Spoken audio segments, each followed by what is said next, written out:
Bismillahirrahmanirrahim. Assalamualaikum warahmatullahi wabarakatuh. Innal hamdalillah nahmaduhu wa nasta'inuhu wa nastaghfiruh wa na'udzu billahi min syururi anfusina wa min sayyiati a'malina may yahdihillahu fala mudhillalah wa la yudlil fala hadiyalah. Asyhadu an la ilaha illallah wahdahu la syarikalah wa asyhadu anna Muhammadan abduhu wa rasuluhu la nabiyya ba'da.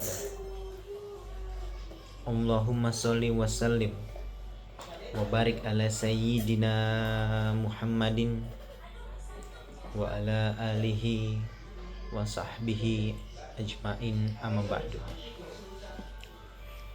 Pertama-tama yang paling utama, marilah kita panjatkan puja dan puji syukur kita kehadirat Allah Subhanahu wa Ta'ala yang telah memberikan nikmat sehat, nikmat panjang umur, nikmat rezeki yang banyak, dan masih banyak lagi yang telah Allah berikan kepada kita sehingga kita dapat mengikuti kegiatan Baitul Arqam Purna Studi ini dengan hikmat dan sehat.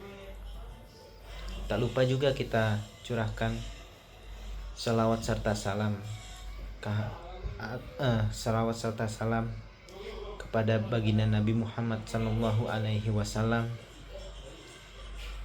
karena berkat beliaulah kita dapat memeluk agama Islam ini dan terhindar dari zaman kebodohan, dan mudah-mudahan kita dapat bertemu dengan beliau di surga kelak. Amin ya rabbal alamin.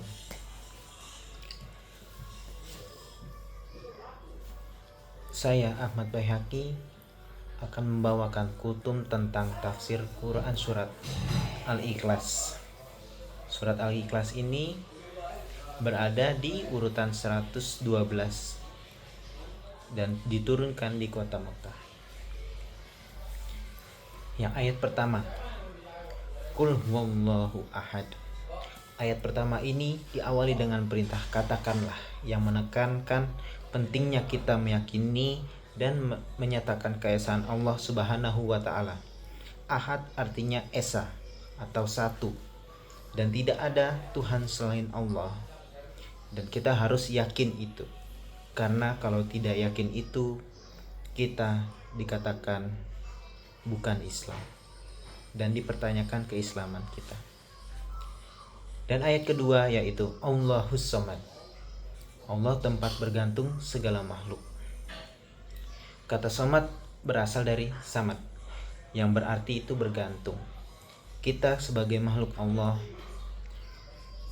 tetap bergantung kepada Allah Subhanahu wa Ta'ala, meminta kepada Allah Subhanahu wa Ta'ala untuk segala kemudahan yang kita jalani di kehidupan kita ini. Tidak boleh kita meminta selain kepada Allah Subhanahu wa Ta'ala, karena meminta selain kepada Allah itu perbuatan syirik, dan itu merupakan dosa besar yang Allah tidak ampunkan. Dan ayat ketiga, lam yalid walam yulad. Allah suci dari sifat kekurangan. Ayat ini menepis bahwa anggapan Allah Subhanahu wa Ta'ala memiliki anak atau dilahirkan. Allah itu esa. Allah tidak diperanakan maupun diperanak. Allah tidak seperti makhluk-makhluk yang Allah ciptakan bisa beranak atau diperanakan. Dan yang ayat terakhir, lam yakun lahu kufuwan ahad. Allah tidak memiliki sekutu atau tandingan. Tidak ada satupun yang setara dengannya. Ini menegaskan segala bentuk permusyrikan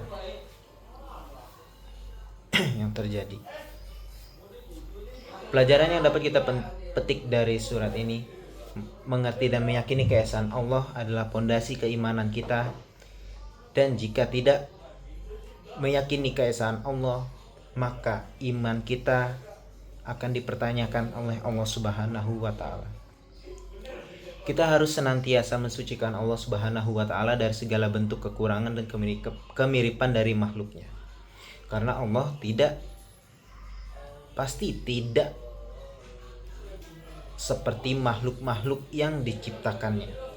Hanya kepada Allah lah kita beribadah, meminta pertolongan, dan berdoa.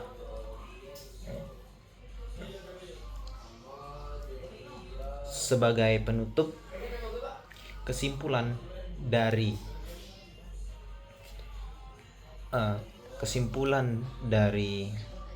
kultum kita pada hari ini, Allah itu esa.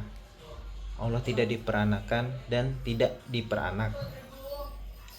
Kita juga harus meminta kepada Allah Subhanahu wa taala segala perlindungan, segala pertolongan, dan juga semua apa yang kita minta, kita beribadah hanya untuk Allah Subhanahu wa taala. Sekian kultum dari saya. Wabillahi taufiq wal hidayah. Wassalamualaikum warahmatullahi wabarakatuh. Subhanakallahumma wa bihamdika asyhadu an la ilaha illa anta astaghfiruka wa atubu ilaik. Assalamualaikum warahmatullahi wabarakatuh.